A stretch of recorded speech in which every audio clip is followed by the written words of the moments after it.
Welcome to week 2. I am going to take you through accessing this. So I'm going to be in my Google Classroom that I have bookmarked. I will choose second period as an example. A reminder that in your stream, you have the instructions on how to access this. I did have our tech person check this, and she has assured me that it does work, and my rep says that this is correct. So it is important that you click here first to enroll, and that when it asks for the code that you highlight, copy, and paste this as it is right into your registration. All right, next we would go over to classwork. On classwork, we are going to go down here to week 2, so 0907 to 0911. Click on that, and you should be able to see all of your attachments and your assignments. So I'm going to click on View Assignment Instructions so I can see everything at once. So your agenda is right here, your Zoom partner scavenger hunt, the PowerPoint for Chapter 1 from your textbook company, but it's been heavily modified. Your Ed Puzzle fracking, that's our case study. It's the first case study of your chapter. It will also be the topic of your first free response question. So I am giving you your free response questions linked. These are available on the College Board website as well. So are the answer keys. Please watch the video about how to take these and practice these, because this is one particular thing that I am very picky about, and it's really about you learning from these different videos and from your chapter readings and demonstrating your learning. So you will have before and after pictures of your answers on these free response questions. Here's another Ed Puzzle on accessing your online textbook, an Ed Puzzle talking you through how to determine your ecological footprints, and another Ed Puzzle on the expectations for those FRQs. Your first lab is going to be a basic one about scientific methods about bubblegum. So bring at least 2 varieties of bubblegum this week to the Thursday and Friday session. And this is a link that will take you directly to the College Board website for the key, and then some other explanations about finding our course, our digital notebook, and the actual expectations for your bubblegum lab format. So there's directions on the bubblegum lab, and then there's how to write it up. So you'll always kind of have 2 forms. When we do a lab, you will have a how-to, and then you'll have how to write it up, unless we are writing the lab ourselves. So at first, I'm going to be kind of giving you a lot of the procedure or a lot of the approach, but as we move into our second month, you should be able to start writing your own labs. All right, what I wanted to talk about through this one is our week at a glance. I can see that you have the old format, so I'm going to open up the new format and replace that. So what your parents and you see all looks the same. So even though it is the same information. The other thing I want to note is that we don't have school Monday. You are going to need 2 types of bubblegum string, a ruler, a cell phone, things like that will help.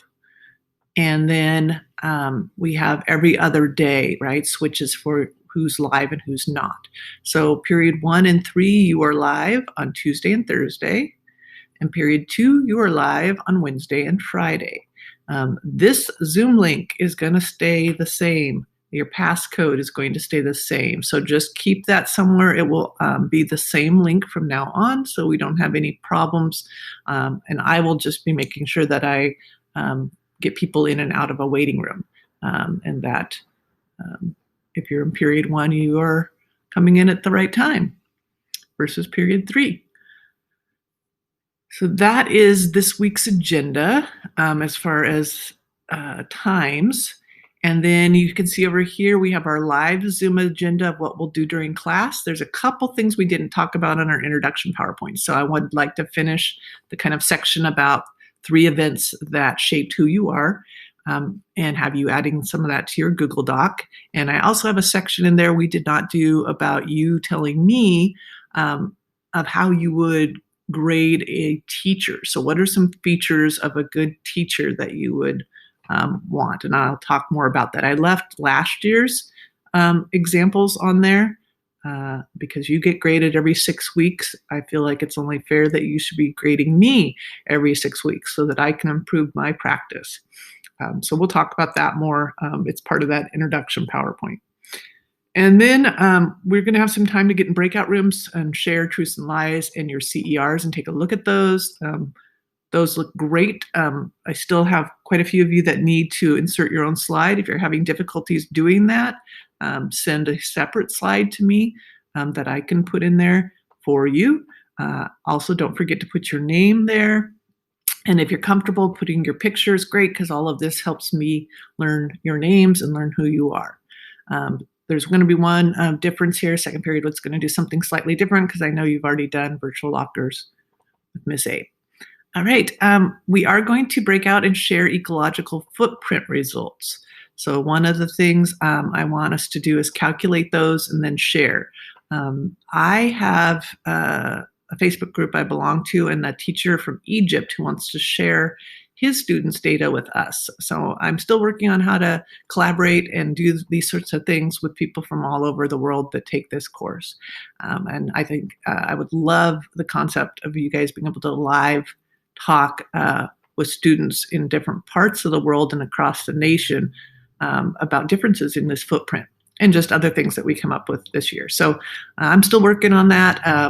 And I will hopefully figure that out, if not this week, but next week, of kind of how we can get together and share with those kids in Egypt. Your bubblegum lab. So we'll talk about the methods live and blow some bubbles. So be prepared to do that Thursday and Fridays because the first days, Tuesday and Wednesday, we'll just discuss it and kind of prepare for it. Again, we'll talk about Launchpad and just see how everybody's doing with getting on that site. There's a separate video about that. And it looks like several of you, one class, 8 of you have successfully enrolled. So hopefully in smaller groups, maybe we can walk each other through that, make sure you're following the steps to get access. If you're really still struggling, it's still not allowing you in, I would call that, well, I wouldn't call them because you'll be on the phone for 4 hours. I would try to email their helpline and see if we can't get support from their company as well, because it might be a specific issue to some email address that you're entering or some other problem. And right here will be where the video will go for the recording for the day if I end up doing those, okay, if I end up actually making those available. So that's kind of your Zoom agenda for week 2.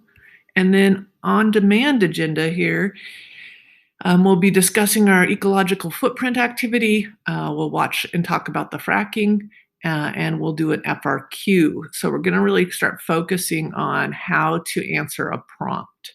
And you can see that the videos here for on those on-demand days are to look through these various parts of your online textbooks. Especially we use on a regular basis the flashcards, the learning targets, and what I think it's called the learning curve, and then our tests, so our exams, our practice exams that are in there.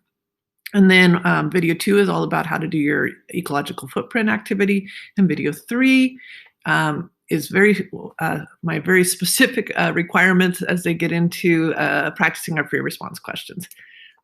Those again, we're going to handwrite so I can see a before and after. Just because a lot of students cannot seem to have issues with copying and pasting if they're typing, where it's much more difficult to do that. If you are handwriting something, you'll probably have to work harder just trying to do the copying and pasting and fixing rather than just do it the right way the first time, and you'll be done. So watch that video. I'm looking for your learning. I am not looking for you necessarily to get it right the first time, but I am looking for you to attempt it. Even if there's parts of it that you don't know the answers to, make a guess. A lot of environmental science makes sense and is based on your everyday life experiences. So make a guess. Our biggest issue is that we're not specific enough in our answers, and that's the part that I'm looking for when you do the corrected version of your FRQ from the keys. All right, that is it for this introduction to the week, and I will talk to you all on Tuesday.